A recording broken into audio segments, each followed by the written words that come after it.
Hello, everybody. Welcome to the Guiricast, the number one podcast for all the Guiris out there. I'm Nick Bell, your host for this evening. Matt Harrison is currently on his way towards La Rosaleda to watch the game against Eldense in the Copa del Rey. However, four of our merry men are here to walk you through that wonderful game against Atletico Sanluqueno this weekend, as well as looking ahead to two, not one, but two games against Eldense and Merida this week. I'm delighted to say that I'm joined by one Alex Ashmore. Hello, Alex. Hello. How are you doing, Nick? I'm very well, Tar. Thank you very much. Strange to be doing this on a Tuesday night, but, you know, we work with what we've got. And to mix things up at the moment, I want to ask you, Alex, what was your highlight of the weekend? Of the weekend? Ooh. Bearing in mind that you get to go and watch Real Madrid, hang out with Carlo Ancelotti, all that jazz. You must have something very exciting to share with us as far as news is concerned. I really want to say it was the Malaga game, but it wasn't. I was watching it on the Metro back, and I think I got a few looks from people being like, what's he doing watching that? I'd probably say the highlight of my weekend was, again, Yeovil lost in the FA Cup, so that wasn't really a highlight. You know, I'd probably say going to watch Real Madrid Granada. That was quite fun. That doesn't sound too bad at all. I'm glad you enjoyed yourself. A freshly bronzed Luke Chambers is here, apparently kissed by the Costa del Sol sunshine. We argue that he's been given some bronzer by his missus, but we will find out the truth eventually. Luke, good evening to you. Good evening, mate. It's definitely Spanish sunshine what's done this to me. But I'm feeling refreshed after a nice little trip to the Costa del Sol, and unfortunately back for this freezing cold weather in the UK. I was going to say, I don't think I need to guess your highlight of the weekend, but if there's one particular thing about being in Malaga that you would put, what was it? I guess it's not the game. Just the usual, just meeting up with friends, meeting Matt, seeing Chris, etc. A very, very big surprise seeing Paul Henham. What a great surprise that was. Just the whole trip in all, mate. Besides the 90 minutes of Malaga, it was a fantastic trip. Yeah, I was going to say my highlight of the week was seeing you touch down back on English soil, if I'm honest with you, because I've been jealous all weekend. I do generally have to mute the chat when people are over in Malaga and I'm not, because the FOMO is just a little bit extra. And then last but not least, Chris Marquez, welcome once again. The Giri boss, as we keep calling him now. How are you? Very well. Well, my neighbor almost, smashes the door in 20 pieces. Fine. Missing a rep this week. I expected a bit more of Nick Bell this week. Starting with a nice rep. See, I thought about doing a rap, but I'm not a rapper kind of man. I'm more of a lyricist. I find music to be more empowering with instruments, whereas rapping's just. You could have done you could have done a poem. Could have done a lovely haiku on how shit we were against Sanluqueno, but that's a different story. But is it too late for the poem, Nick? And your highlight of the week, Chris? You know, obviously. My highlight. Cockatiel Day. And it's not cocktail, it's cockatiel. I know. How do you say no? I can vouch for this. They will say Cockatiel Day.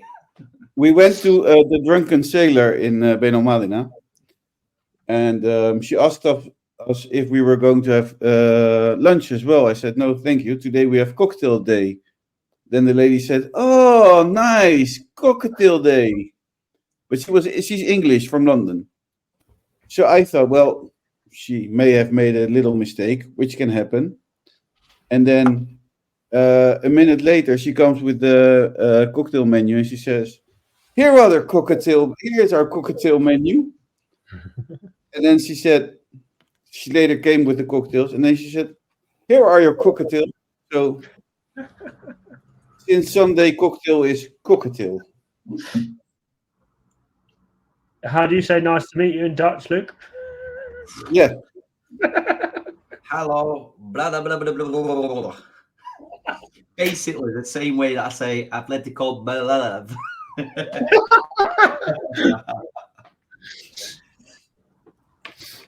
Have we lost Nick? I think Nick's froze. Yeah. We've lost Well, Nick. the thing I love is that because I didn't never understand what Luke says, he bought a microphone, and it still doesn't make a difference. I still don't understand what he says. Does it not, I like does it not translate into Dutch for you? I'll have to change the settings. Where did it go? We've had some technical issues. Nick's computer has crashed. This is I fun. don't know whether that means we're still recording and this is still worth Yes. us carrying on talking. Yes, Go on then. Still recording. You can see it on your top left of the screen, Alex Ashmore. We'll go without Nick for the moment. He's gone now. I think Cocktail Day sounds quite fun, actually. Cocktail Day is fun. Although, no, I went over from Holland, so Sunday it was Cocktail Day. But whenever one of you is around, we can do Cocktail Sunday again, which is quite nice. Monday, I imagine if you did it every week, Monday work would be quite difficult. Yeah, that would be horrible. After Luke told we were having a conversation in the chat about how there wasn't much news, and I was doing some research this afternoon. I've managed to gather together 2 pages of notes. Eldense Marque, our first piece of news, came out with a piece the other day saying the APA, the Small Shareholders Group, have requested for the dismissal of the judicial administrator, saying they don't deem his position necessary for the economic survival of the club. He's just coming up to his 4th year on the job. What do you guys make of that? I totally agree. It doesn't make any sense having Quique Perez leading the club on a daily basis. What more will Jose Maria Munoz do? I think Quique Perez does a great job as a general manager or a general director. Sorry, not a manager, but general director. I mean, that's the top position at a football club, right? Yeah, I totally agree with Chris with what he's saying there. For me, from the outside, seems like he's doing a grand job, really. I'll pass the reins back over to you, Nick. We were talking about the news in Eldense Marque this last week about the Small Shareholders Group requesting for the dismissal of the judicial administrator. Wondering what you make of that. Obviously, it's not great. It seems to be another distraction to me, if I'm being perfectly honest with you. Just as an FYI, my computer just decided to spaz out and kick me out of everything, which was never ideal. I think the only thing that worries me is some of the connotations that by doing this, you invite Altani back into the fold. And I think anything that's put in place to keep him at arm's length is even better, because if this collapses, then the whole court thing could collapse, couldn't it? From what I read, that is. But I don't agree. We are paying about 20,000 euros a month for Jose Maria Munoz. And what is he doing now at the club? I never see him do anything. I only see Quique Perez leading the club. Of course, I need to change courses. Can he play centre forward? Do we know? No. I know what the difference. What is he adding to the club at this moment? We don't know, of course, because he's working on the background and Quique Perez is the face. But I don't know. Yeah. No, I think the thing with football clubs these days, there's that many different roles and names for people who you'd look at a lot of them and think, what actually is your job here? Well, we knew what his job was, and that was running the club financially. But also on a sports level, he was in charge. Well, we've seen where we've gotten with him, where we did get with him, not far. We relegated twice. I think it's fair to say of the APA that his services are no longer needed. Well, we'll keep an eye on that one. See whether he is removed from his position in the near future. We've got next on the list here. Monte's operation went well, and we know this went well because he was pictured in a photo led horizontally in bed with Kike Perez and I assume Loren as well, either side of him. Obviously, Chris, you said a couple of weeks ago that it's good for him to go and get his operation done, get out of the way and get back as quick as he can. It's going to be about February time before he returns to the training pitch. Is he going to be a big loss for us going into the next period, or do we really realistically look at it and say, well, actually, we're only going to miss him for a handful of games because of the winter break? He will be a big loss. And I don't really know who has to play in his position. Murillo did great. But I also think Murillo and Einar isn't a good match. No, I think I can see Einar's a bit more of your combative defender, isn't he? Where Murillo, for me, plays a bit more guile, which suited more for Nelson Monte. But I suppose we're playing with what we got at the moment, haven't we? Yeah. Alex, do you think getting Monte back fully fit is the way forward? I mean, obviously, I'd rather have Nelson Monte and Einar Galileo, but Diego Murillo is a very good replacement, and I think I'd much rather have him than and this is outing people from the past, but much rather have him than David Lomban and Matthew Payburns. Two names that have not been mentioned on this podcast for a very long time, especially Matthew Payburns, but less of him the better. And I suppose, Luke, from our perspective as a club, how lucky is it, or how lucky are we that we can manage to pull out a player like Diego Murillo when we're in the midst of an injury crisis at the back? Yeah, I think that over the years has maybe been Malaga's. I know it's not been good for a long time, but it is a bit of a saving grace that when a couple of these youngsters are coming in, they are proving that they are good enough. Again, I'm sure we'll talk about Murillo, but after watching him Saturday night, he's not far off the full package. But is it helping the young players? For particular players, I think it will. I understand some other youngsters won't quite be ready for the level and getting chucked in it, but we thought he came in as a left back in the first game or two, or it. Yeah, and then makeshift centre half, but he looks a perfect centre half in my eyes. I mean, look at players like Ismael Casas, for example. Yeah. I mean, maybe one thing what we are jumping ahead of in terms of the Monte is we have also a very good centre half, hopefully not too far away, in Juan de. Loren Zúñiga. I mean, nobody in the youth, he scored a lot of goals. Oh, I thought you meant centre half. No, but it's another player who probably is being brought too soon, or. Yeah, I agree. In some terms, it works, and in other terms, like the Loren Zúñiga, it drastically goes wrong. Ontiveros, same. I think we can all agree that the sooner that Angel Recio gets into the starting squad with that beautiful head of hair of his, then we can all sleep easier at night. Two people that are close to returning. One returned off the bench on Saturday afternoon. The other one's been returning for as long as I've been alive, I think. Juanpe and Ramon are closer to rejoining the fold. They rejoined training with the rest of the squad this week. Juande and Sangali still on the long-term injury list, joined by many others as well. I suppose, Luke, Juanpe on Saturday, you were there in the stadium. He looked pretty comfortable when he came on, like he was taking over a legend in the form of, Pirlo reincarnated Manu Molina. But, he did very well when he came on, didn't he?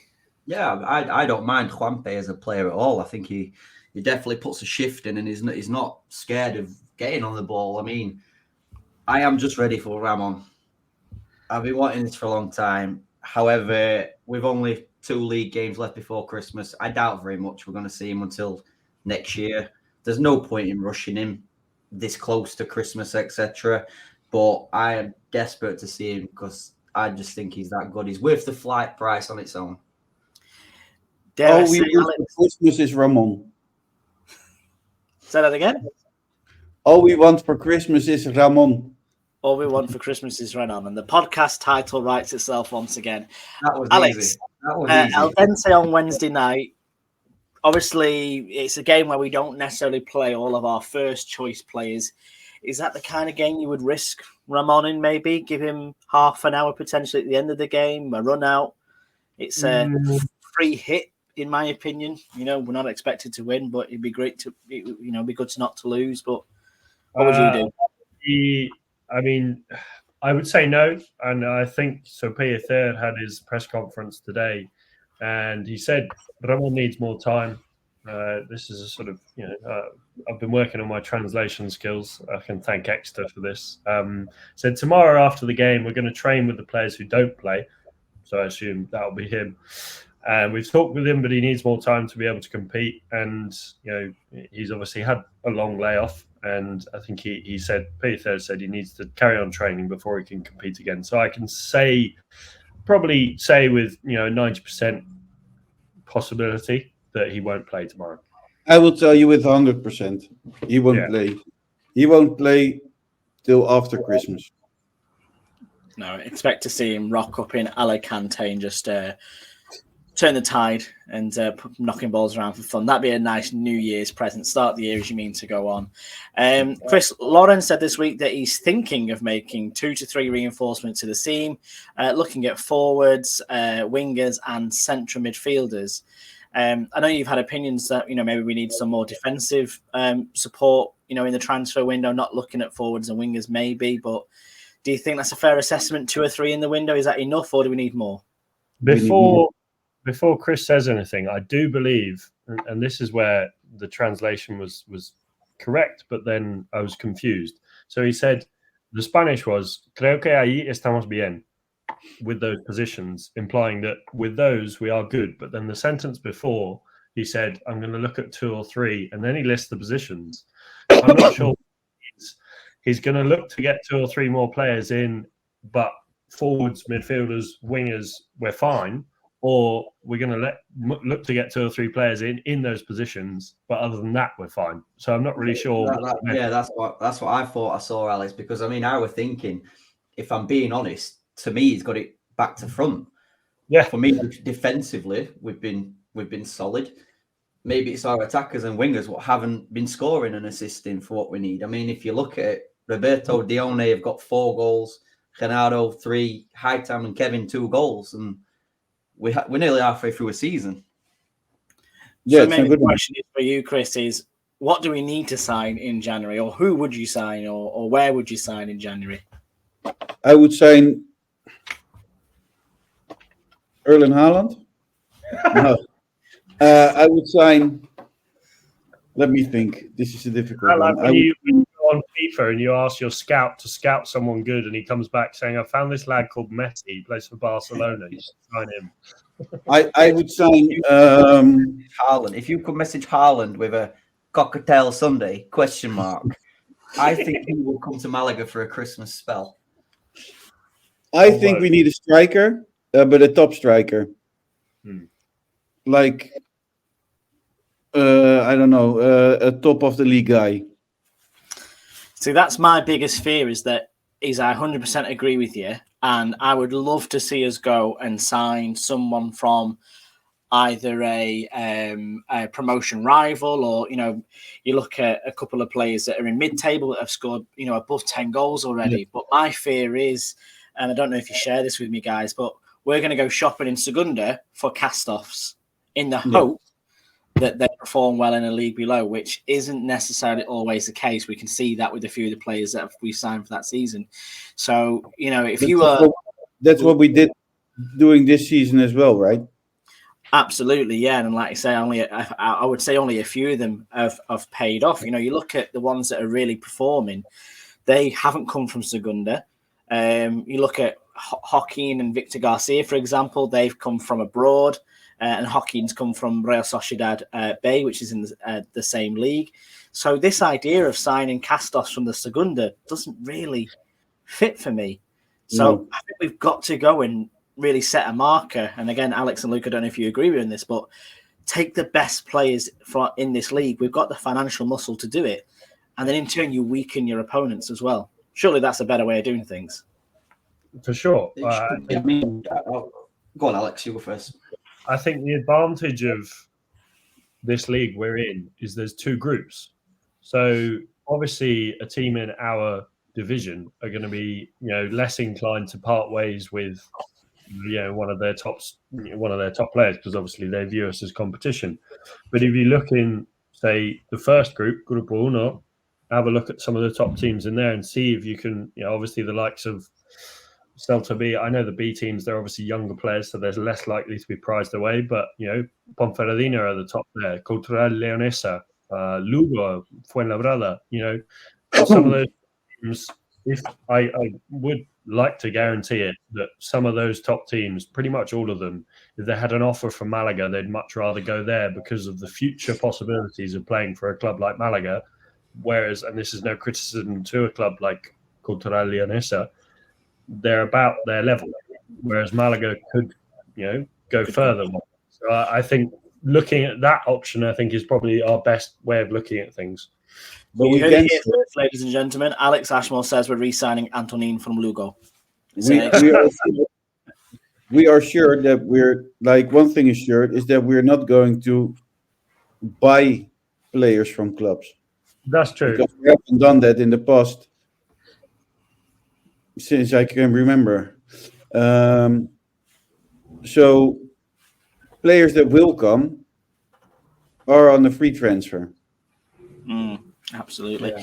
Which is a shame considering the money that's come in to the club from sell-on fees and things like that. And I know they say it's not accounted in for the season, but we have been receiving dividends and installments and things like that. So it's a shame that money's not being flexed to enhance the opportunity for promotion, because it's a big second half of the season after January 2nd. I've just got the top goal scorers list up now. In our league, there's 2 Castellon players. The third one is Redondo from Antequera. Yeah. In our league, how much would that kind of transfer go for, do you think? Because surely Antequera wouldn't be demanding big money. But have we got any money for current transfers? Yeah, but Malaga won't do it because they didn't in the past 3 or 4 years. So they're not going to do it now. But could it be a case of for the right person, we need promotion, or with this close, rather than battling and thinking that might work, this might work? Yeah, I think another one that was linked from Antequera as well was that Loren, who, to be fair, out of all the players that they had, ran us ragged down that right-hand side. So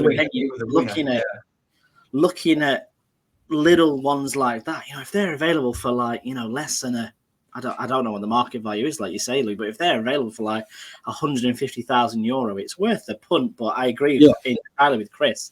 It just hasn't been the model, unfortunately. But it won't happen. Because what we've been doing is 3 more Manu Molinas who come on a free transfer in the hope. Yes, more Manu Molinas. Yes. That's what you will see. Because Malaga is not going to spend in the winter money to buy a player from club. Besides, Antequera is not willing to lose the third striker of the league either. So, do you think, Chris, all that? Obviously, we're talking about a striker on a free transfer, and I know we've asked this question plenty of times. Is there a 42-year-old striker that might be getting offered a contract anytime soon? No, not a chance. Not. No, and you have to ask yourself, he didn't play for like half a season. Yeah, I think he's done now, personally. At that age, to have 6 months out, it can't happen, surely. Can you imagine that? We sign him to play in Segunda, does pretty badly. We sign him to play in Primera, does pretty badly. And, we just, how was your career, Ruben Castro? You loved it. You must have had some really good times. Yeah, but Malaga was awful. Good place to retire. Yes, it's a good place to see out your career. Moving on to the last piece, which we'll go into a bit more depth in the reviews later. But obviously, the Merida game was originally set for a Sunday, but then moved to a Saturday. Everyone got really excited. Some amongst us decided to go crazy and book hotels and trains. And then with 5 days to go towards the match, it gets moved back 24 hours to Sunday again. this is the bonkers nature of Spanish football. We thought we'd left this all behind with La Liga, but clearly Primera showing that they're also just as much a box of cats. Chris, from a fan perspective, it's not good enough, really, is it, to do this? It's horrible. I didn't book any hotels or anything. You just have to clear your name there. What? You were clearing your name. It's not me that did it. Because you were going, to be fair, weren't you? You were planning. I was going. We were trying to get tickets, and we almost had them because we were busy getting the tickets. And then the news came out, so we decided not to go anymore.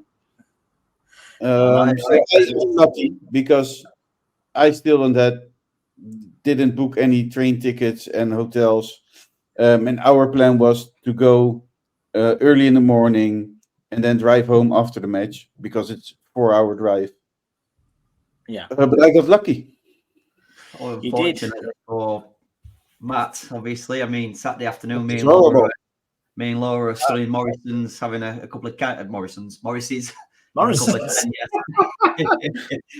Matt had unfortunately just booked and planned the whole trip, and very excited about seeing this beautiful one-tier away stand, what Merida have got, and then this happens, and I mean, there's just money up in the air, then, isn't there? I remember last night. Or he's going to have a very nice. I don't know if Merida is beautiful or anything. Well, I remember it wouldn't surprise me if he just went for the crack. Do you know what I mean? Didn't watch any football. There's got to be some game somewhere. I was talking to him last night, and this is, namely, I was being on his. I was a guest on the Platini Play for Q8, talking about green coloured football. Plug in now. And, he's done it. I asked him.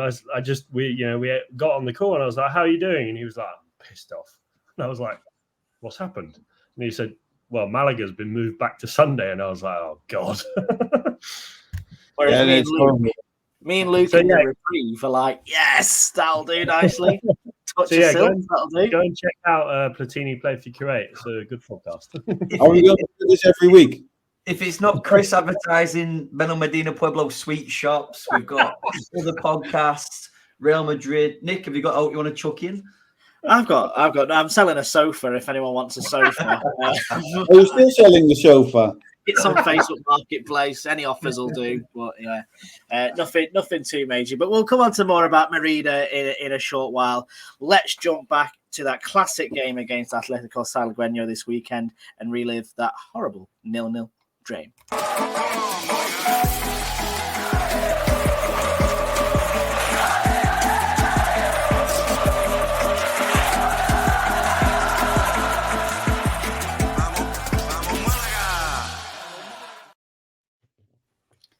Well, there was plenty of football on this weekend, but if you were one of many people that chose to tune in for Malaga versus Atletico Sanluqueno, then more fool you, because this was not a great game of football by either side, but definitely Malaga should have been looking to put this team to bed very, very early on. Just to go over the starting 11, guys, for your thoughts, a few changes in there to start with. Alex, what did you think of some of the changes that Pacer made in this game? I think it's a difficult one because with the amount of injuries we have, you think, oh, he's not going to be able to surprise us this week. But, I think, to be honest, though, it was expected. We obviously can't play these youngsters, or we can't play all of them every game because there'll come a point that injury list will get too much, and we'll just have to start playing 12-year-olds. So I think it's only right that we have some rotation. But I think a fairly normal starting 11, I'd say. Absolutely. And a bit of a change in formation, I thought, mainly, Luke, into a 4-4-2. I know we've occasionally transitioned from a 4-3-3 into a 4-4-2 a few times this season, but this was clearly from the outset going that double pivot of Manu Molina and Dani Lorenzo. It to be fair, it seemed to work quite nicely. I quite enjoyed watching Roberto and Dione up top together. Do you think that formation change suited us more than what we've been playing with, or is it just round peg, square holes again? Pacer just doing what he needs to do. No, I think it looked to work from inside the stadium. We looked a lot compact in the first 15 minutes. there was always a player on offer kind of thing. But yeah, I mean, I've been calling for it for a long time. I want 2 strikers, or I want Dione close to Roberto. And again, 15, 20 minutes into the game, I thought it was actually working. The only thing what I maybe would have liked to have changed, I like to see David Larrubia play all the time. I don't think Hernandez has taken his chance in previous weeks. However, Hernandez did have a much better game this week. Fair play. And Chris, 2 up top, is that the way to go forward? I think, especially in the first, like Luke said, 10, 15 minutes, Roberto and Dione seem to be having a fair bit of success going forward, didn't they? Finding space, having chances. They looked refreshed together. Yeah, although I think you can do that with Dione and Roberto. But to have even more success, you have to play in a diamond, if you ask me, with the real number 10 behind them. Mm-hmm. For me, that's the best way to play a 4-4-2. But then also, I don't know, we have trouble scoring, so maybe 3 up top would be better. No, joking. I would play a 4-4-2 with a diamond and then a good number 10.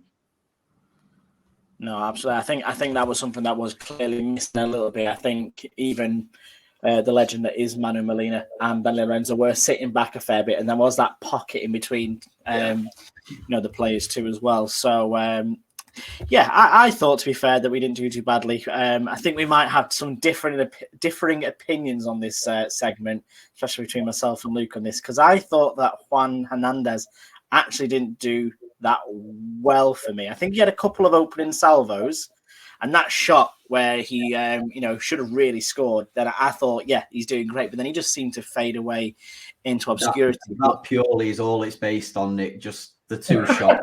I'm thinking, what else have we really done? I'm just thinking the 2 shots means he had a decent game. You've pinned your colour to your mask now. You've named it. You've named it early. Juan Hernandez, and then completely slated. You got to stick with it. Yes, exactly. You got to look at it. Roberto should go in our best 11, and I back myself to the hill. But Alex, there was an early penalty shout for a foul on Dione. I think this was a bit 50-50 for me. Would you have gone with it? Would you have given it if you were the ref, or do you think actually just wave it on and maybe a bit early in the match for that kind of stuff? To be honest, I don't think that the time in the match should affect whether the penalty is given. I do think it's hard to tell from the angle you get on the replay, because it's very much a sort of, the angle you want to see is in front, so you can see both of them standing side by side. But the way it looked, I think Dione made it look a lot worse than it actually was. It kind of looked like the arm went across and hit him. I've probably seen a few of those given in my time. If that was Segunda last year, we probably would have gone to VAR and got a penalty.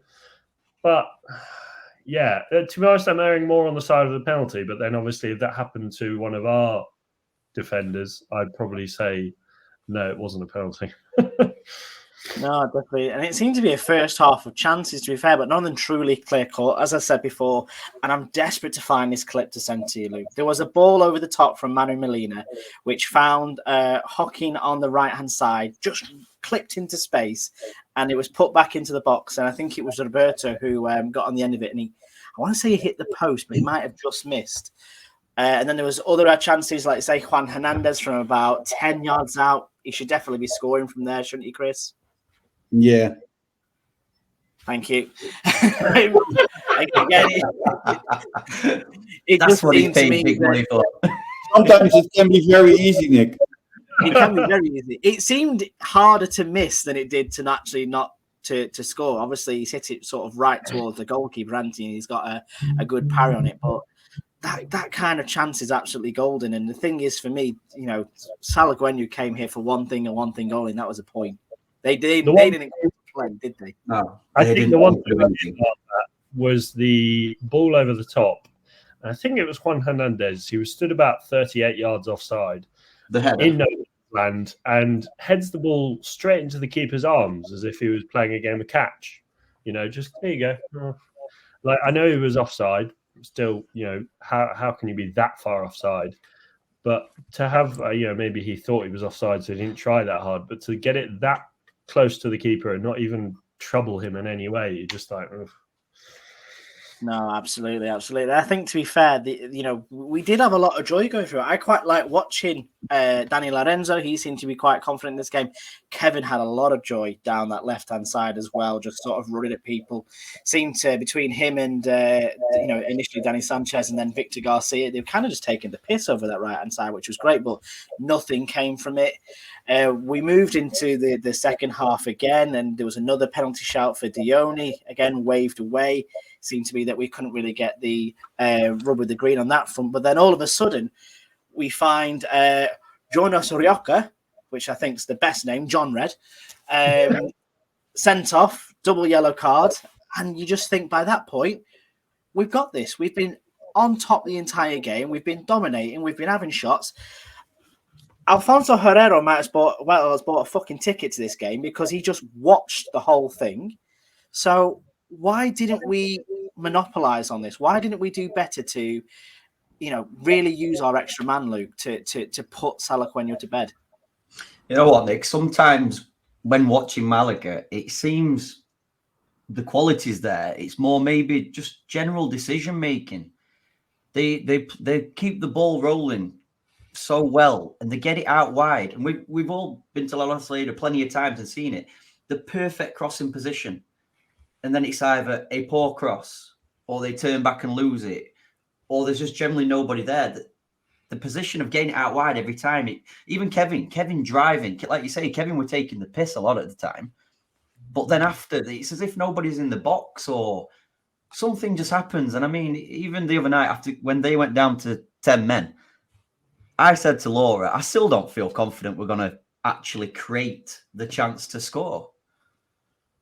No, exactly. And Payser said that we lacked goals, which was clearly obvious against this side, but there were so many opportunities in that second half as well, where it just took one touch or one nice connection to put the ball back in the back of the net, and it just didn't happen. Lorenzo had a chance, Roberto had a chance where they kind of just rolled off the foot, and the keeper was equal to it. Is this what you talk about, Chris, when you say we need to have a really decisive striker signed in January? Because at the end of the day, these lads just aren't cutting it in the minute, are they? We definitely need a decisive striker because, I don't know, that's what we're lacking of. And again, we have created something which from now on goes into the books as the Ruben Castro, the Ruben Castro, how do you call that? Spell, where players like Ruben Castro himself and now Dione, who was the top goal scorer of Primera Federación, are not doing it for Malaga. No, can't hit a barn door, really, can they, at the minute? You guys see that interesting stat from David Picon this week about how many games it took for Dione to reach 5 goals each season? Yeah, massively. And obviously he's on 4 this season so far. I think the longest it's taken him is 19 games. That was in 2011-12 season. He's not reached it a few times. So could he be on record or on course to break that record? Potentially. I think if we see him playing more in the centre like we did there, the chances will come. But again, I think that's half the problem. It's nice to see Kevin drive into the box. It's nice to see Juan Hernandez, David Rubia make runs into the box, but no one's putting crosses in. I think really only Joaquin and Victor do that for us. Yeah. And Victor has been a massive miss. And Alasco, now we saw Victor, David Rubia, Lauren Zuniga, and Juanpe come on to pitch in the second half. I thought they really changed it, maybe with the exception of Lauren Zuniga, but even he had a chance to score and he scuffed it. These players coming back from injury now, is that going to help us moving forward? Do you think the injuries are starting to ease off? I hope so. I think it's not a case of injuries. I don't think it's all down to injuries. I think with a strike force of Roberto and Dione and the midfield, of the lads who have been playing, Danny Lorenzo, David Rubia, Kevin, obviously Manu Molina and Juan Hernandez less so, you should be scoring. That's ample enough to score. I just think with the injuries coming back, I do feel like we'll be able to rotate more, rest those lads more. And I think, obviously lads coming back with injuries is always a positive. But I do think, it's not all down to the injuries. The players need to step up. It's not the players that give you goals, right? The players who are injured now. No, it's true. Right. Apart from I think it is the players playing now are good enough to score goals week in, week out, and they're not doing well enough. I mean, that's the thing. The 11 from the other day, and if you take that favour, the 15 in total, that team were good enough to score goals against Sanluqueno. Really wasn't very good, and we didn't really look. We had chances. We had a hell of a lot of chances, but there were scuffs and chin rollers and shit headers. There were nothing. I can't remember their keeper making more than 3 or 4 saves. No, their keeper was busy, but he was busy just picking it up. That's what it is. Exactly. He wasn't making anything too dramatic about it, was he? He was just He was just there for it, really. But and I suppose at the minute, 4 games at home without a win, is that concerning? Obviously, we wanted to make La Rosaleda a fortress. There's obviously been draws in there, but Chris, this isn't what a promoted side does, is it? It's not like Castellón and Ibiza who are, churning out wins left, right, and centre. We seem to be stalling again, unfortunately. I think we are too busy focusing on our defense, and I think that's a thing, Pellicer thing, where he doesn't really play defensively, and he doesn't play very attacking. So what you get is a mediocre team that plays a possession-based game of football, really, don't you? And possession's great on paper, but not good, famously, at scoring goals. We play nothing. I think one of the things what we do struggle with at home is teams are coming to La Rosaleda with a structure. They don't want to come out of their own half. They just want a point. Malaga seem to run out of ideas of how to break down a big wall. It's proved, like at Merida the other week, where when teams at their home ground attack Malaga, we can break them down. If that team is stayed and structured, like they do when they come to La Rosaleda, Malaga can't work it out. That's why they're not scoring the goals at home, I think, anyway. I think we're just trying not to lose. I think our focus is on not to lose and not to create too much. Or maybe because the focus is in not losing, that we miss our focus in going forward.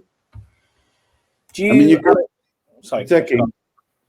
can play attacking football or defensively, and then go for the counter. That's a strategy, right? Or you can play very attacking with your backs and your center backs coming up more. So, but we just don't seem to play anything. I do prescribe to the theory that I think, Luke, you said it the other week, that this is like becoming everybody's Champions League final. To go to La Rosaleda in front of 20,000, 30,000 people, they do step up a notch. And I would implore anyone listening to go to David Picon's page. He shared a video from this weekend about Alcayano playing against Atletico Baleares, and Baleares looked like prime Barcelona against them and finished a plum and took them away, which is so different from the way they played against us. But is that genuinely what's happening at La Rosaleda now? We're churning out results because teams are just setting up, Alex, to stifle us, to come away with anything so they can walk away and say, look what we did at La Rosaleda. I think in a way, obviously, yes, you are right. I think these smaller teams are coming to the big stage. It's their big day out or their big night out. And as the chant goes, you've had your day out now off home, as the fans would sing. But I don't think we can use that as a reason for not performing. We play in front of that number, every other week. We should be able to, perform to a decent level. We haven't won at home. I know you said 4 games. Sounds a bit more dramatic when you say October the 12th. We're now December 5th. I know 4 games in 2 months, isn't a lot, but you should be able to produce better quality and break down teams, because these teams aren't good. They really aren't good. I think if you're a footballer, you're looking way more forward to playing against Real Madrid Castilla or Atletico Madrid B and beat them instead of beating Malaga Club de Football, because they play in a ground before in front of 15,000 people. Possibly, yeah. So, I do. I just think although that's the team you want to beat, because those are the new Cristiano Ronaldos and those kind of players. yeah, I think to a certain point, yes, I do think that, and I agree with you as well, Nick, about the they're coming to La Saleda and just wanting to shut up shop, park the bus, and go for the point. yeah, but they're looking for a scalp. That's Yeah, but we let them, don't we? Say again, sorry. We let them. Exactly. No, I'm not using it as an excuse. I think we should be pummeling them. They're not good enough. They're average at best. Sanluqueno, I didn't see anything from them. Defensively, I think I put in the notes. Was it a good defensive performance or a bad attacking one? Definitely a bad attacking performance. Oh, prime example, guys. We should be winning 5 or 6-0. Yeah, we were all there for Alcoyano. Alcoyano celebrated like they won the Champions League. It was their big day out. Alcoyano outplayed Malaga basically that day, because they also showed after 15 minutes, they looked at Malaga and thought, these aren't very good. We can win here. And they went on juggler, didn't they? Yeah. So, but that's it, and that's the provision they're putting here, that we could probably look at the stats and say, really, Sanluqueno didn't really have any efforts at all. I felt like Merida and Einar were just picking balls up that were being played for over the top, in the hope that Mwepu would get on the end of one, but they just mopped up. And Herrera, I think it sounds horrible, and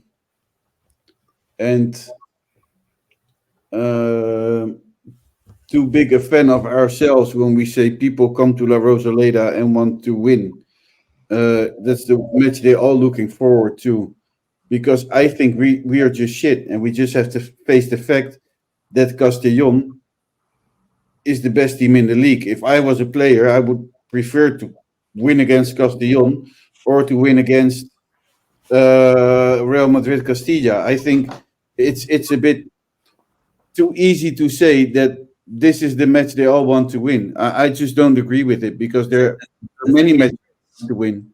It might be more of a UK based thing that Nick will know better than anybody when the big teams have gone down into, say, a League One.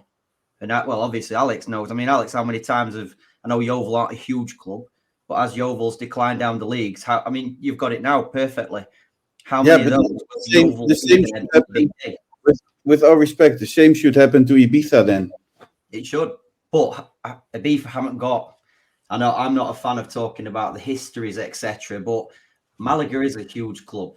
They're not very good at the moment, but they are huge. Yeah, it is a history thing. It is a recent history thing as well. There's also the size of it. You can't compare Ibiza and Malaga, because they they walk in different circles. Malaga is, a one city club with, a massive football stadium. They enjoy the day out, and maybe it's a bit of both.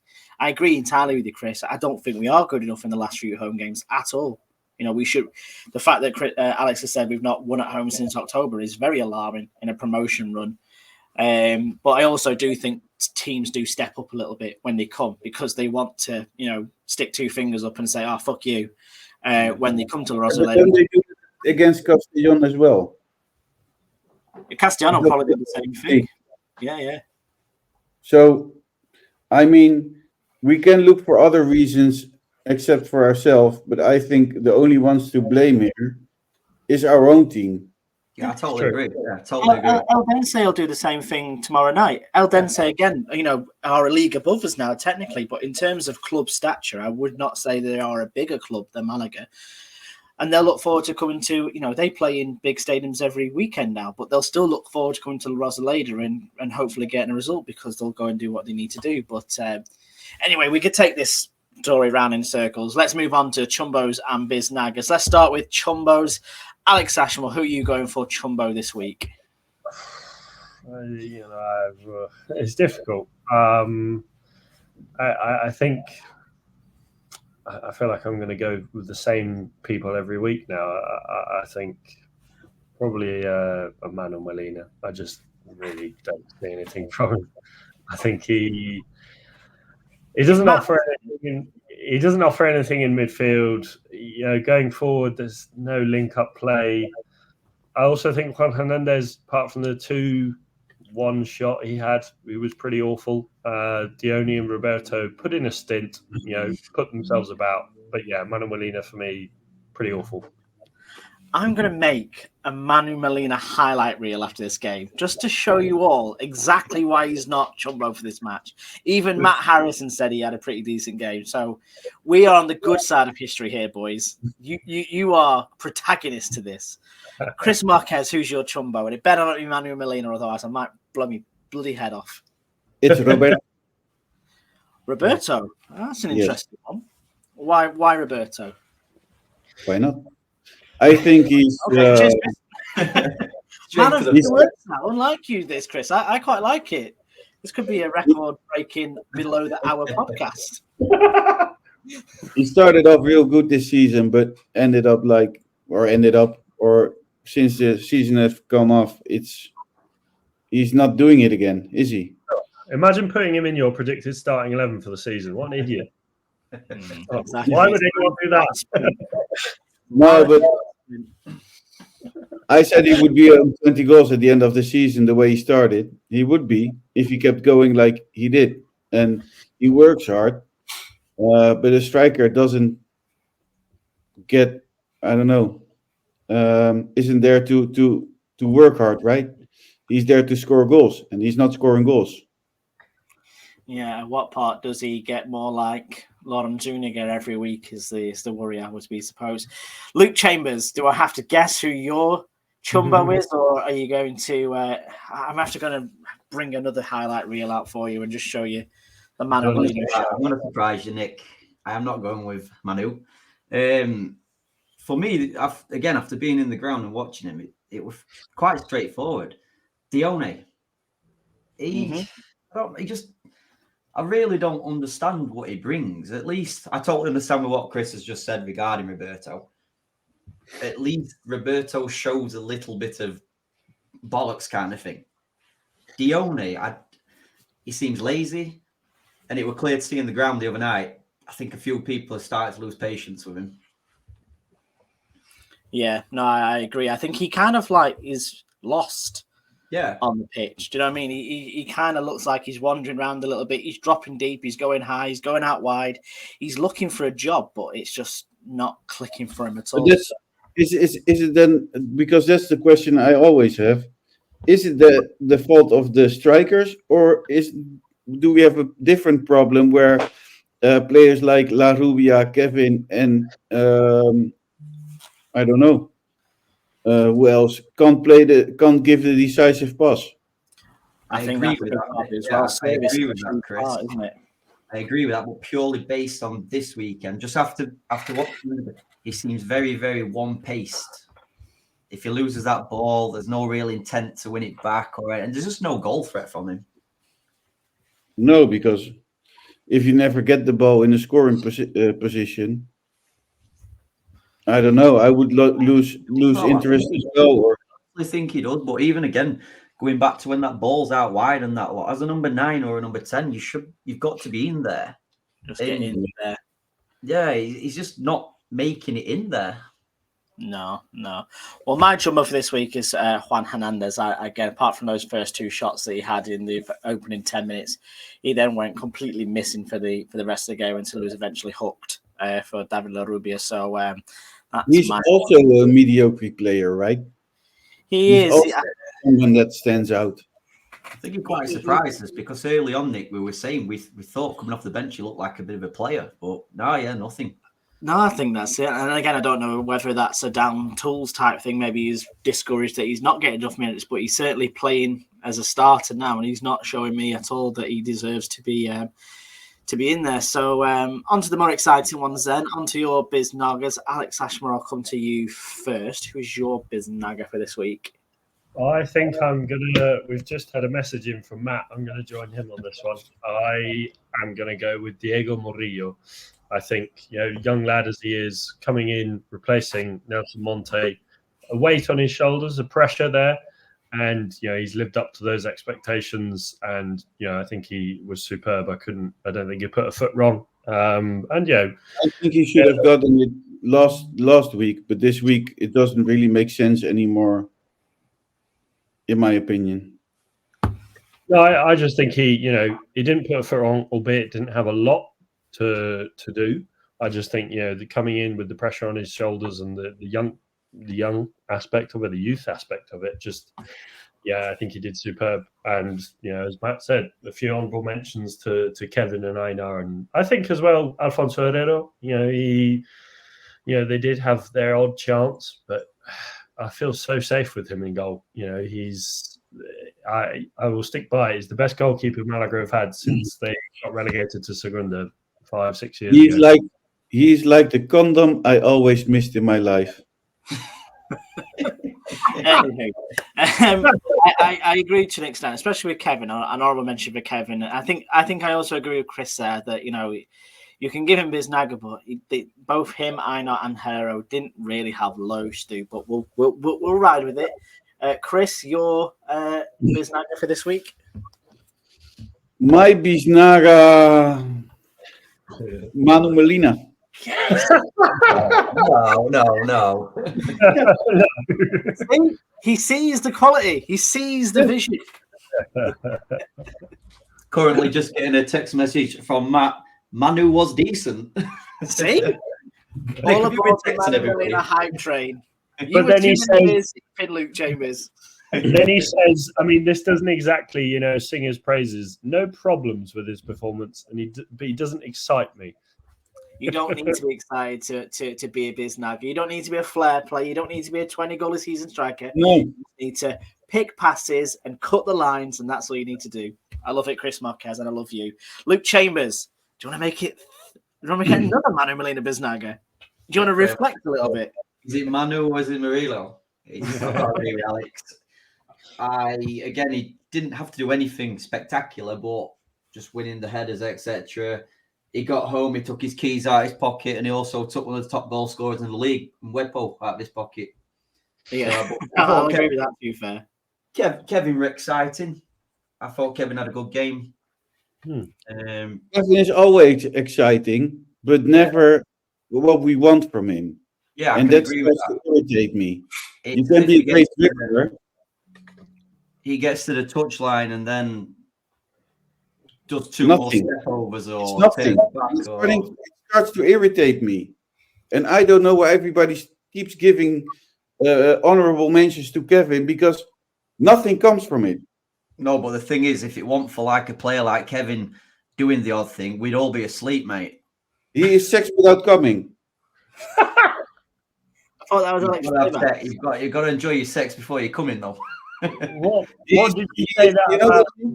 You described something like that last week. I thought that was Fabas. I thought that was Alex. It's Fabas. He's getting the train, I don't know, to Malaga and not step out of the train and just go home immediately. You gain nothing with it. Nothing. The same for La Rubia. Also nothing. Well, honourable mentions for Kevin and David La Rubia. Why? However, my Biznaga is going to and I genuinely will try and make a highlight reel. I won't be able to put it out on the Guiricast Twitter page, but I'll put it out on my own. I will find those two passes and those cutting lines, and you will just absorb it. And the thing is, I've given Manu Molina a fair bit of criticism this season, but when you do play well, or even like you say, you don't play spectacularly, but you just do the job right, and you'd have a couple of moments of magic, that deserves a Biznaga for me. So I'm going to go with Manu Molina as well. And in the words of Matt Harrison, he was decent. So on that bombshell, we will move on to previewing not one, but two games with Eldense tomorrow and then Merida on the newly allocated time of Sunday.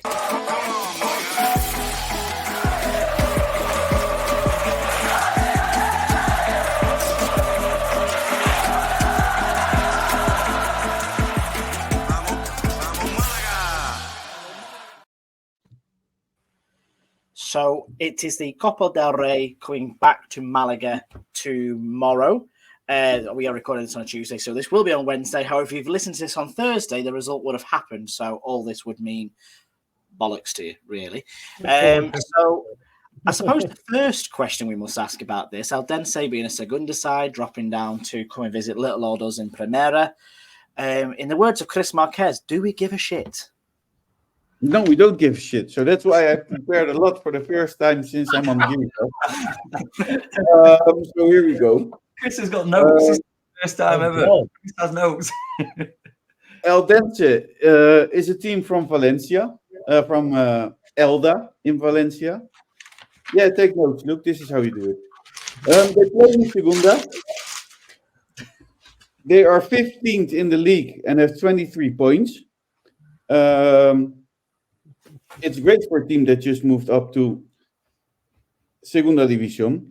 To give you an idea of how many points they already have. Well, they have, after 18 matches in Segunda, they have 23 points. We ended the season with 44 points. So this means they are halfway there. The last 5 matches of them, they lost the last 2 matches. The last third match, they draw. And after that, number 4 and 5 were 2 wins. Their players. Well, I had to go through the players because this is the stupid thing you always do every week. They have some international players. Do we know who? Eddie I Salcedo. only recognise Florian Andone. Andone, who used to play for Brighton. That's the only one I Yes. recognise. And he played for Galatasaray. He He did. did, yes. He did. And Dumic. Dumic Dumic here in a Utrecht shirt. Is that right? and NAC in the Netherlands. From Inter Milan. You know who is the one to watch? Alex. Are you asking me, or are you? Yeah, I'm asking. I think you have the answer, Alex. I think you have the answer. I would say Juan Ortuño, the top scorer. But Yes, that's not the one I meant. That Okay. was the. But also, thank you for giving away the top scorer. Eddie Salcedo. The one to watch is Marc Mateu, Okay. who we all know, of course, of Huesca last season. He's the one to watch. The coach, this is a good thing. The coach is Fernando Esteves, and he also was the manager of Marbella in 2017-2018. Look, you're saying yes, but you didn't know that. I'm just seeing a new side of Chris here. I don't know how to take it. You look so professional. It's very professional. I'm actually quite nervous. Chucking his pen all over. Don't ruin my moment, please. Yes, thank you. Last time, when they were in Primera RFF, they got through Segunda with 68 points, which was the same amount as the number 1 on the league, Amorebieta, who ended up first, but they both ended up with the league with 68 points. Teams have changed, but we know we're never going to make 68 points. Impossible. The biggest player of the history, hard to find. But one name that always pops out is Sergi Guardiola. No, he's not the son of. He just has the last name as another Guardiola. But Sergi Guardiola did great for them. And Sergi Guardiola comes from the youth of Barcelona, where he had this great future, but was sent away because of tweets against Catalonia. Barcelona Club de Football said, out of the door. Then Real Madrid signed him the next day. an insane thing. According to Onda Cero, they said this month that De Gea would be interested in buying Eldense. Yes. So how good is Eldense? Well, in comparison to Malaga, Eldense has scored 22 goals in 18 matches. And they had 27 goals against them. Malaga played 50 matches and had 21 goals, scored 21 goals, and had only 10 against them. So what does this mean? Well, I calculated it all because we don't care about this match, but I prepared it. Put money on this, whatever's said right now. You heard it here first. Chris loves the Eldense has a goal average from 1.2. Oh. Ooh. Malaga has a goal average of 1.4 per match. Actually, I changed my mind. I don't like this. I'm scared of this version of Chris Marquez. Eldense, and here comes the best part. Eldense score a goal scored against them. They have an average of 1.5, and Malaga only 0.5. So what can we make out of it? So are we going to win 1.5 to 0.9? It doesn't really say much because Eldense plays in Segunda, we play in Primera Revés. Our stats are a bit better than Eldense's, although it doesn't say much about them. So what I'm hearing, Chris Marquez, is you are saying cup run? No. Name on the trophy. Name on the trophy. No way. No. Super Cup in Saudi Arabia. The harder you both scream name on the trophy, I already have an extra seat for the trophy to Malaga, the harder we lose. That's fine for me. Ladies and gentlemen, the new Chris Marquez, aka the Dutch Gary Neville. I think that deserves a round of applause to Chris Marquez. That is some solid homework from the Giri boss there. Statman. Exactly. Very, very, very good statistic. I'm the stat man. And now he's back. Chris, furthermore, do you care if we go through? No, I wish we lose. Well, that was going to be the next question there. So we know where Chris Marquez stands in this, but Alex, Luke, Eldense, not ripping up trees in Segunda. It's kind of a condensed bottom half of the table there as well. At home on a Wednesday night at La Rosaleda, are they there for the taking? Is this something where you'd look at this like a marker to say, let's get back to winning at home against a team that probably also doesn't want to be in the Copa del Rey, let's not forget. This is a team that's battling at the wrong end of Segunda, doesn't want to get pulled into a relegation battle. Do they really need these extra games? I know it's probably only like 5 extra games a season, but could they be that bothered? What do you think? I think after the team he put out against Baracaldo, it says, yes, we are going to go into this and want to win. I mean, we're only a round away from a dream tie, I suppose. I do believe he will rotate, and I do want him to rotate a bit, but again, who wants to go to Malaga on a Wednesday night? I know I fucking do. And Alex, do you think, with the chance of playing a La Liga team, they obviously have to come to La Rosaleda as well, in the way that it's done and way it's seeded for Spanish Copa del Rey. Do you think it's worth going for the win to kind of pick up some form and to get I say a scalp, I'm using air quotes here, but just to get back to winning ways maybe? Yeah, I don't think it's a bad idea. I think, I'd love Real Madrid in the Cup. That'd be quite fun. Here we go. Yeah, which end would you be in, though? Real Madrid. I'd be in the Malaga end, no doubt about it. Where would your free ticket be? Probably, yeah. No, to be honest, I know Chris loves the Copa del Rey, like he just demonstrated there, and he's a really big fan of us going through in this one. I'm not too bothered. Are you making a joke? Yeah. I'm not too bothered if we lose. I think it's a good opportunity to rest some players that need the rest. Play Manu Molina, who hasn't had any good games this season. Play He's joking, right? Okay, I'm going to remove Alex from the. Lauren Zuniga once did a touch. Manu might have done a pass. 2 passes. 2 passes. And a shot from distance, let's not forget. But I think, play some youngsters, play some rotation players, give the players a rest. I'm not too bothered. I think we should concentrate more on the league. I think that's the most important thing. Finally. No, I Nick want Bell. everyone to get on board with this. This is No. Malaga play Saturday, Sunday every weekend. You play one game a week. That's all you're doing. Really, before you get to the good stuff, you could get in 5 extra games. 5 extra games in the Copa del Rey if you do well. And then you're probably going to get knocked out anyway. So why not enjoy a bit of a cup run?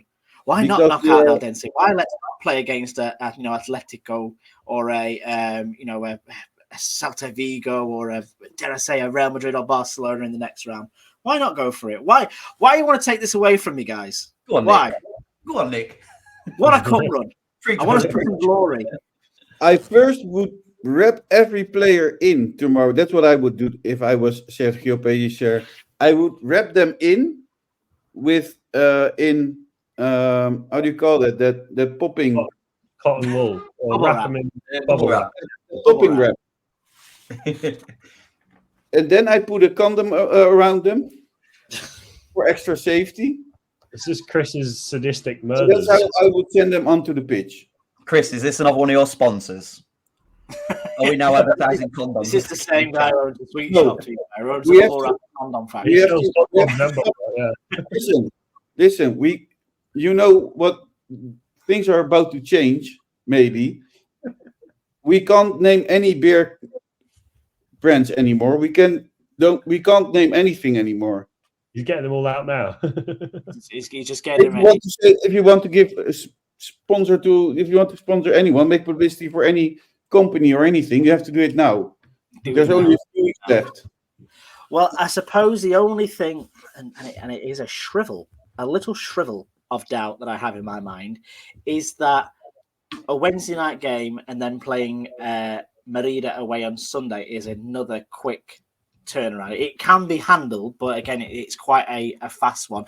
Would have been even worse as well, let's not forget, if we'd have played on Saturday as intended. So, what do you prioritise here, Luke? Do you prioritise Merida, get back on track for the league? We need to sort of keep pace with Ibiza and Castellón, both 8 and 7 points, respectively, ahead of us now. Yeah, league all day for me. The cup run's nice with a rotated team. And just a quick one for any Irish fans. By the sound of Pellicer, the young Irish boy, Ochoa Maloney, could be the one who's getting a chance tomorrow as well. But this weekend could be a big weekend for Malaga to get the 3 points against Merida, because Castellón are away at Cordoba, Ibiza are away at Algeciras. So somebody's dropping some points around us.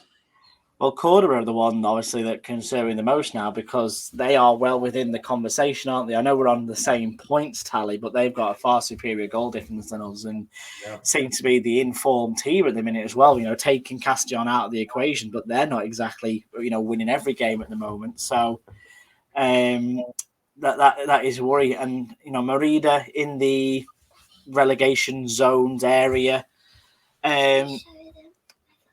Then it's not ideal, is it? Sorry, I've got a visitor that I'm trying to push away.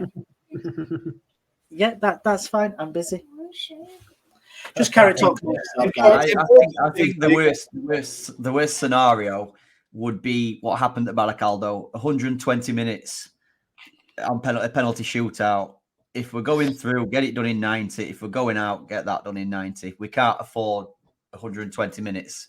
And don't forget, if it's 0-0, fucking score the ball in your own net. Lauren Zuniga goal. Tactics. Chris, you've changed your tune. You were loving the Copa del Rey 5 minutes ago with all your stats. No. He's tired himself out. I suppose a big thing as well, really, from what we're looking at on the grand scheme of things, we maybe touched on this before, guys, is that we only have that one win in the last 5 games. As I mentioned before, Merida not in top form either. Does this need to be?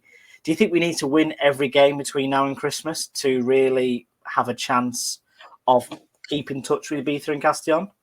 I think at least 2 of them. At least 2. And remember, we got that home game against Algeciras as well. And then I'm struggling to think who the other. Algeciras. Al Jazeera is the TV. That's just an accent thing. I said Algeciras. Algeciras. Al Jazeera is the TV broadcaster from the Middle East. I struggled with that one as well, Nick. Yeah, exactly. And a very good broadcaster of that. But it is only this 3 games, isn't it, really? Like you say, you've got Merida coming up this weekend and then Algeciras the weekend. Yeah, that sounds better than Al Jazeera. So do you think it's going to be, a merry December for Malaga? You've just got to win, haven't they? Really? I see what you did there. Merry December. Completely unintentional, but thank you, Alex, for thinking that I was that intelligent. Going into this Merida game to sort of slowly start to wrap things up, then what would you guys be looking at? We mentioned before about Ramon not being available until the new year, maybe, but he was on the bench against Sanluqueno this weekend. Could he be brought back in? Any other changes you would make, Luke? I love the look of Antonito. I think the other night when he came on, Flair, I'd rather see an Antonito than a Juan Hernandez for sure. Besides the rest of the team, I don't think there's too much we can really do as of yet. I mean, I'm desperate. I mean, the dreams are when Ramon's back, when Sangale's back, when Juande's back, and we've got a full team to pick Pellicer's Malaga team from. Yeah, Alex, you as well. Anything that you would change this Malaga starting 11 from the team that drew at the weekend? No, I think, providing we rest a few lads tomorrow, I would, keep it all the same on Sunday or Saturday or Sunday, whether La Liga decide to put it, the Spanish FA decide to do it on the day, whether they wake up on a Saturday and think, sod it, let's do it today. I think, I'd keep it fairly similar. Maybe someone else in the midfield, one of the youngsters, give them a go. I think. What about bringing Juanpe back in? Do you think his cameo in the last game, he deserves maybe to come in a bit more of a presence in there, Chris? Do you reckon, Juanpe? Could be, but I don't think Juanpe is like the thing we are missing, basically, either. No. Or do we think Juanpe is our big player who's going to make the difference? He's not going to score a hat-trick, is he? No. And he's also not giving you the decisive pass. True. He's like a Molina. He's just there. Yeah, he's just there. There's the look I was waiting for. That highlight reel is better. I'm going to put music on it and everything. And Manu Molina's going to actually ring me and thank me for showcasing him Did you see the video I've sent to the Guiricast chat? No. So at that time, I said to Laura, it's in this. You watch Manu Molina's free kick. That doesn't count. And there was a time, to be fair, where I went, he's back again, when he went for a conversion from an effort from outside the box. But you're going to have them. At least he's trying. You watch the highlight reel I'll put out there. I'll get that made. So did you guys read up about Merida? I'm not going to go full Chris Marquez. I've got myself a little. Well, maybe I have gone full Chris Marquez. Alex, you do the full. The only thing I want to add, which I don't think was in there, they actually have an English owner. Yeah.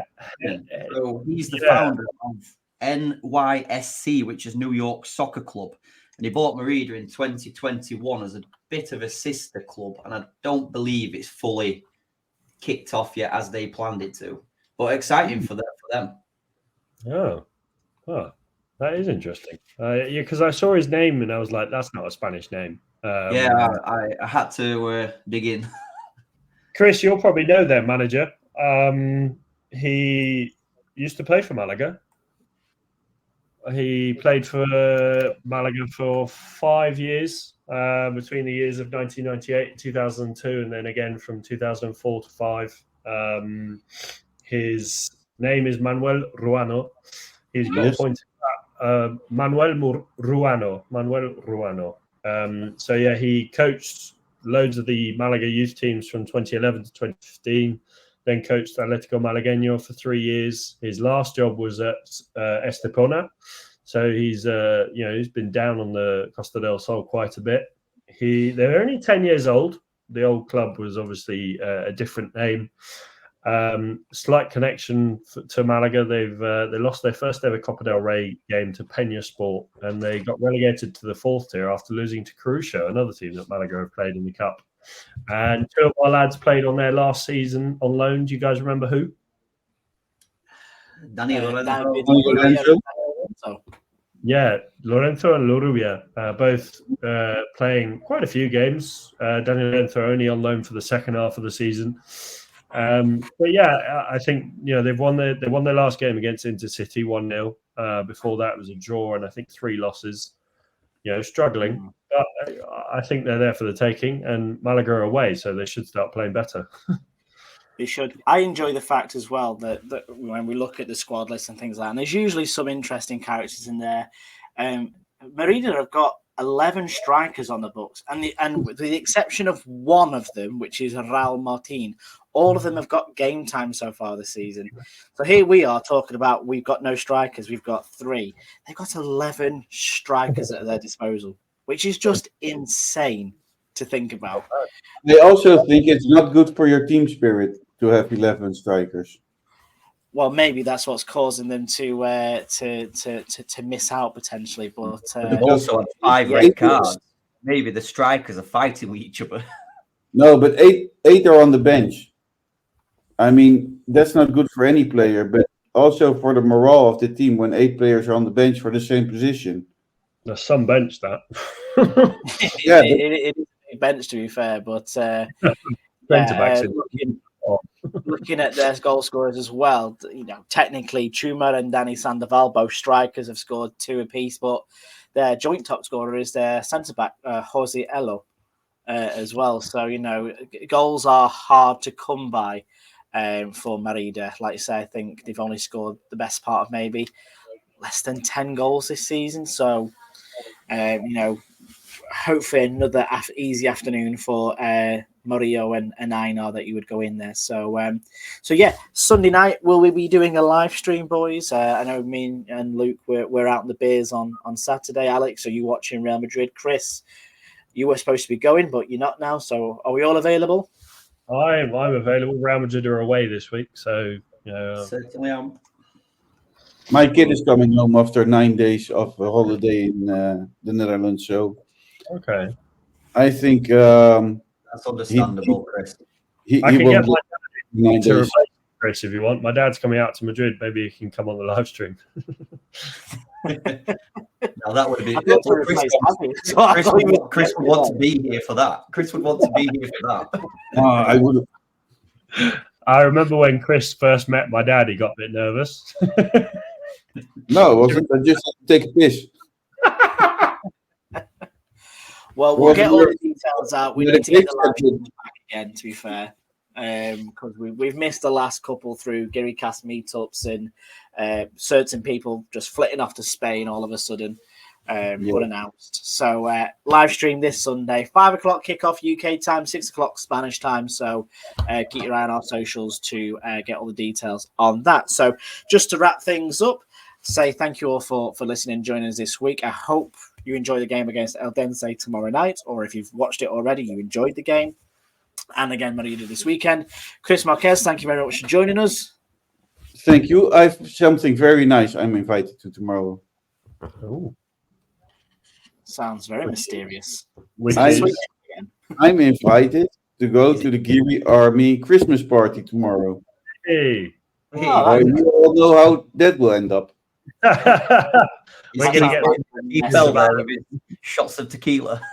I'm afraid, mate. I have to work for it. We're going to get some messages about 11 o'clock going, guys, I'm done. I love you. I love you all.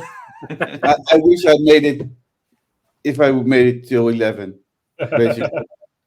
Well, I hope you enjoy the Giddy Christmas party, Chris. And we're all jealous that we can't attend, but do represent us there and have many a merriment.